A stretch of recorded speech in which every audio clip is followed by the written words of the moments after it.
होली के दुखवा कैसे बताई, देहिया में होता बटवाराजी, बहरी जाई कि भीतरी लुकाई, केनियो न होता गुजाराजी।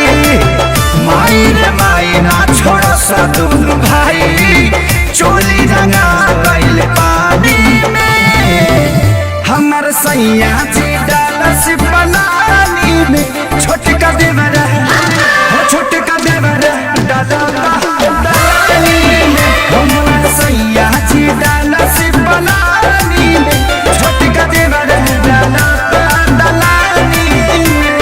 साहिजा नये साथी साहिजा, होली भाटवरे पाराहिजा।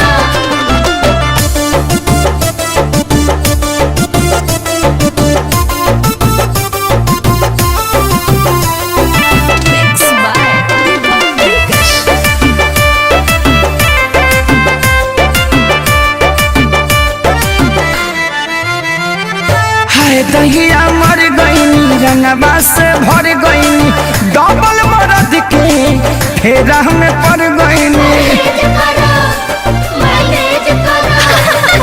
हाय दहिया मर गईनी रंगवा से भर गईनी, डबल मरद के फेरा में पड़ गईनी। हट गईल साया भरे न पाया, दाग लगा देले बड़े साजवानी में, हमर सैया जी डालस पलानी में, छोटका देवर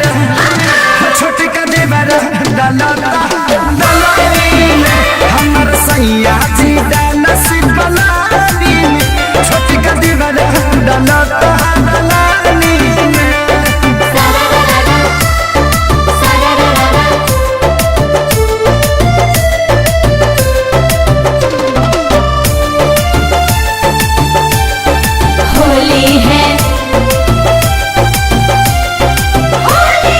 एगो डाले आगे हाँ एगो डाले पाछे, कौनो जगह ही हमर खाली न बाचे।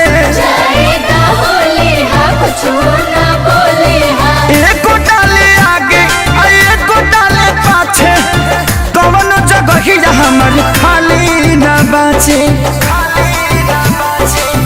माने न पवन कहीं न जावन, खेसरिया के चलते बानी हानि में, हमर सैया जी डालस पलानी में, छोटका देवर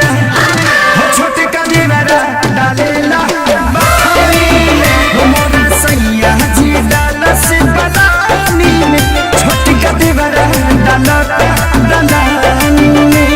छोड़ दल ससुरावा नहीं हरवे ठीक बा।